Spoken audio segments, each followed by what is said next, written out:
ಎಲ್ಲರಿಗೂ welcome back to Pallavi blogs YouTube channel. ಎಲ್ಲರೂ ಹೇಗಿದ್ದೀರಾ? ಅಯ್ಯೋ ಎಲ್ಲರೂ ಚೆನ್ನಾಗಿದ್ದೀರಾ ಅಂತ ಅಂದ್ಕೊಳ್ತೀನಿ.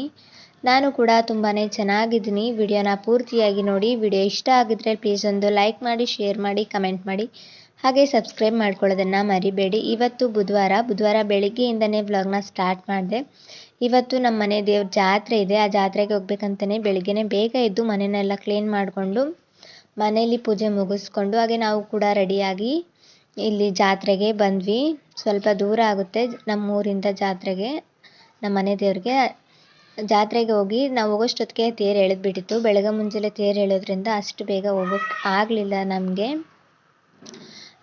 ಅಲ್ಲಿ ಹೋಗಿ ತೇರನ್ನ ಎಲ್ಲ ನೋಡಿಕೊಂಡು ದೇವಸ್ಥಾನನೂ ಕೂಡ ನೋಡಿಕೊಂಡು ಹಾಗೆ ಕಾಯಿ ಒಡಿಸಿ ನಾವು ಕೂಡ ಜಾತ್ರೆಯಲ್ಲಿ ಏನೇನೆಲ್ಲ ತೊಗೋಬೇಕಾಗಿರುತ್ತೆ ಅಲ್ವಾ, ಅದನ್ನೆಲ್ಲ ಒಂದು ರೌಂಡ್ ಹಾಕ್ಕೊಂಡು ಅಲ್ಲಿ ಇನ್ನೊಂದು ಮಠ ಇದೆ, ಆ ಮಠಕ್ಕೂ ಕೂಡ ಹೋಗಿ ಆ ಮಠನೂ ಕೂಡ ಇನ್ನೊಂದ್ಸಲ ನೋಡಿಕೊಂಡು ವಾಪಸ್ ಬರಬೇಕಾದ್ರೆ ನಮಗೂ ಕೂಡ ಏನೆಲ್ಲ ಬೇಕಾಗಿರುತ್ತೆ ಅಲ್ವಾ ಜಾತ್ರೆಯಲ್ಲಿ, ಬಳೆ, ಇಯರಿಂಗ್ಸ್ ಎಲ್ಲನೂ ಬೇಕಾಗಿರುತ್ತೆ ಅಲ್ವಾ, ಅದನ್ನೆಲ್ಲ ಇವಾಗ ಶಾಪಿಂಗ್ನ ಮಾಡ್ಕೊಳ್ತಾ ಇದ್ದೀವಿ.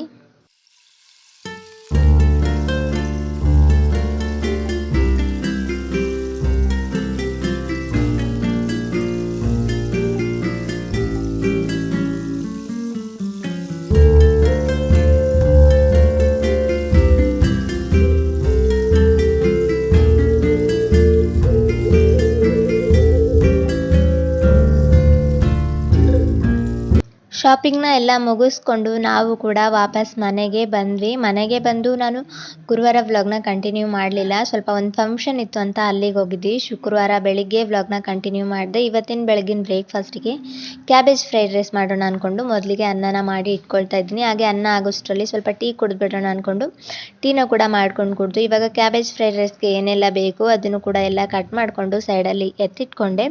ಕ್ಯಾಬೇಜ್ ಫ್ರೈಡ್ ರೈಸ್ನ ಮಾಡ್ಕೊಳ್ಳೋದಕ್ಕೆ ಮೊದಲಿಗೆ ಒಂದು ಕಡಾಯಿನ ತೊಗೊಂಡಿದ್ದೀನಿ. ನಂತರ ಅದಕ್ಕೆ ಎಣ್ಣೆನ ಹಾಕೊಳ್ತಾ ಇದ್ದೀನಿ. ಎಣ್ಣೆ ಕೂಡ ಕಾಯ್ದಾದ ನಂತರ ಸ್ವಲ್ಪ ಸಾಸಿವೆ ಜೀರಿಗೆನ ಹಾಕೊಳ್ತಾ ಇದ್ದೀನಿ. ಸಾಸಿವೆ ಜೀರಿಗೆ ಚಿಟಪಟ್ಟ ಅಂದಮೇಲೆ ಕಟ್ ಮಾಡಿ ಇಟ್ಕೊಂಡಿರೋ ಈರುಳ್ಳಿ ಮತ್ತು ಕರಿಬೇವನ್ನ ಹಾಕ್ಕೊಂಡು ಚೆನ್ನಾಗಿ ಫ್ರೈ ಮಾಡ್ಕೋಬೇಕು. ಈರುಳ್ಳಿ ಕಲರ್ ಸ್ವಲ್ಪ ಚೇಂಜ್ ಆಗಬೇಕು, ಅಲ್ಲಿ ತನಕ ಇದನ್ನು ಚೆನ್ನಾಗಿ ಫ್ರೈ ಮಾಡ್ಕೋಬೇಕು. ಈರುಳ್ಳಿ ಚೆನ್ನಾಗಿ ಫ್ರೈ ಆದಮೇಲೆ ಸ್ವಲ್ಪ ಒಂದು ಹಸಿಮೆಣಸಿನ್ಕಾಯಿನ ಕಟ್ ಮಾಡಿಕೊಂಡು ಸೇರಿಸ್ಕೊಳ್ತಾ ಇದ್ದೀನಿ. ಹಸಿಮೆಣಸಿನ್ಕಾಯಿ ಕೂಡ ಚೆನ್ನಾಗಿ ಫ್ರೈ ಆಗಬೇಕು. ಹಸಿಮೆಣಸಿನ್ಕಾಯಿ ಸ್ವಲ್ಪ ಫ್ರೈ ಆದಮೇಲೆ ಮೊದಲಿಗೆ ಕಟ್ ಮಾಡಿ ಇಟ್ಕೊಂಡಿರೋ ಕ್ಯಾಬೇಜ್ನ ಹಾಕ್ಕೊಳ್ತಾ ಇದ್ದೀನಿ. ಕ್ಯಾಬೇಜ್ನ ಹಾಕ್ಕೊಂಡು ಇದು ಕೂಡ ಸ್ವಲ್ಪ ಹಸಿ ವಾಸನೆ ಹೋಗೋ ತನಕ ಚೆನ್ನಾಗಿ ಫ್ರೈ ಮಾಡ್ಕೋಬೇಕು. ಇವಾಗಲೇ ಸ್ವಲ್ಪ ಉಪ್ಪನ್ನ ಹಾಕ್ಕೊಳ್ತಾ ಇದ್ದೀನಿ. ಅನ್ನಕ್ಕೂ ಕೂಡ ಉಪ್ಪನ್ನ ಹಾಕ್ಕೊಂಡಿರ್ತೀವಿ. ಸ್ವಲ್ಪ ಉಪ್ಪನ್ನ ನೋಡಿ ಹಾಕ್ಕೊಂಡು ಒಂದ್ಸಲ ಚೆನ್ನಾಗಿ ಮಿಕ್ಸ್ ಮಾಡಿಕೊಂಡು ಒಂದು ಅರ್ಧ ಟೇಬಲ್ ಸ್ಪೂನ್ ಬೆಳ್ಳುಳ್ಳಿ ಪೇಸ್ಟ್ ಹಾಕ್ಕೊಂಡು ಇದು ಕೂಡ ಹಸಿ ವಾಸನೆ ಹೋಗೋ ತನಕ ಚೆನ್ನಾಗಿ ಫ್ರೈ ಮಾಡ್ಕೋಬೇಕು.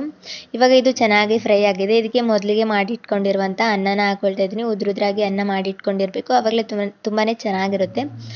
ಮೊದಲಿಗೆ ಅನ್ನನ ಮಾಡಿ ಇಟ್ಕೊಂಡಿದ್ದೆ ಅಲ್ವಾ, ಆ ಅನ್ನನೂ ಕೂಡ ಇವಾಗ ಇದಕ್ಕೆ ಹಾಕ್ಕೊಳ್ತಾ ಇದ್ದೀನಿ. ಅನ್ನಕ್ಕೆ ಹಾಕ್ಕೊಂಡು ಒಂದು ಸ್ವಲ್ಪ ಸೋಯಾ ಸಾಸ್ನ ಹಾಕ್ಕೊಳ್ತಾ ಇದ್ದೀನಿ. ಹಾಗೆ ಸ್ವಲ್ಪ ಒಂದು ಅರ್ಧ ಟೇಬಲ್ ಸ್ಪೂನ್ ಗ್ರೀನ್ ಚಿಲ್ಲಿ ಸಾಸ್ನ ಹಾಕ್ಕೊಂಡೆ. ಹಾಗೆ ಒಂದು ಸ್ವಲ್ಪ ವಿನೆಗರ್ ಮತ್ತು ಟೊಮೆಟೊ ಕೆಚಪ್ನ ಹಾಕ್ಕೊಳ್ತಾ ಇದ್ದೀನಿ. ಟೊಮೆಟೊ ಸಾಸ್ ಇದ್ದರೆ ಅದನ್ನು ಕೂಡ ಹಾಕೋಬೋದು. ನಮಗೆ ಟೊಮೆಟೊ ಕೆಚಪ್ ಹಾಕಿದ್ರೇ ಇಷ್ಟ ಆಗುತ್ತೆ ಅಂತ ಟೊಮೆಟೊ ಕೆಚಪ್ನೇ ಹಾಕ್ಕೊಂಡೆ. ಹಾಗೆ ಸ್ವಲ್ಪ ಗರಂ ಮಸಾಲ, ಸ್ವಲ್ಪ ಚಿಲ್ಲಿ ಪೌಡರ್ನ ಹಾಕ್ಕೊಂಡು ಚೆನ್ನಾಗಿ ಮಿಕ್ಸ್ ಮಾಡ್ಕೋಬೇಕು. ಫ್ರೈಡ್ ರೈಸ್ ಅಂತೂ ತುಂಬಾ ಚೆನ್ನಾಗಿರುತ್ತೆ. ನೀವು ಕೂಡ ಒಂದ್ಸಲ ಇದೇ ರೀತಿಯಲ್ಲಿ ಟ್ರೈ ಮಾಡಿ.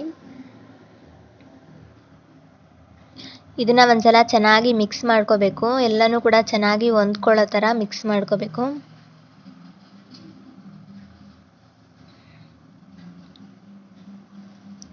ಇದನ್ನು ಚೆನ್ನಾಗಿ ಮಿಕ್ಸ್ ಮಾಡಿಕೊಂಡು ಲಾಸ್ಟಲ್ಲಿ ಸ್ವಲ್ಪ ಕೊತ್ತಂಬರಿ ಸೊಪ್ಪನ್ನ ಹಾಕ್ಕೊಳ್ತಾ ಇದ್ದೀನಿ. ಕಟ್ ಮಾಡಿಕೊಂಡು ಕೊತ್ತಂಬರಿ ಸೊಪ್ಪನ್ನ ಹಾಕ್ಕೊಂಡು ಚೆನ್ನಾಗಿ ಮಿಕ್ಸ್ ಮಾಡಿಕೊಂಡು ಸರ್ವ್ ಮಾಡಿದ್ರೆ ಕ್ಯಾಬೇಜ್ ಫ್ರೈಡ್ ರೈಸ್ ಅಂತೂ ರೆಡಿನೇ ಆಗಿರುತ್ತೆ. ತುಂಬಾ ಚೆನ್ನಾಗಿರುತ್ತೆ.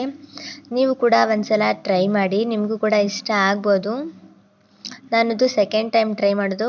2 ಟೈಮ್ ಮಾಡಿದಾಗಲೂ ಟೇಸ್ಟ್ ತುಂಬಾ ಚೆನ್ನಾಗಿ ಬಂದಿದೆ. ಫ್ರೈಡ್ ರೈಸ್ ಎಲ್ಲ ತಿನ್ಕೊಂಡು ಮಜ್ಜಿಗೆ ಮೆಣಸಿನ್ಕಾಯಿ ಮಾಡಿ ಇಟ್ಕೊಂಡಿದ್ದೆ ಅಲ್ವಾ, ಅದು ನಿನ್ನೆನೂ ಕೂಡ ಒಣಗಾಕಿರಲಿಲ್ಲ. ಮೊನ್ನೆ ಒಣಗಾಕಿದ್ದು, ನಿನ್ನೆ ನಾವು ಫಂಕ್ಷನ್ ಇತ್ತು ಅಂತ ಹೋಗಿದ್ವಿ, ಒಣಗಾಕಿರಲಿಲ್ಲ ಅಂತ ಇವತ್ತು ಅದನ್ನು ಒಣಗಾಕ್ಕೊಂಡು ಹಾಗೆ ಒಂದು ಕ್ಲಿಪ್ನ ಇದನ್ನು ಕೂಡ ಆ್ಯಡ್ ಮಾಡ್ಕೊಳ್ತಾ ಇದ್ದೀನಿ.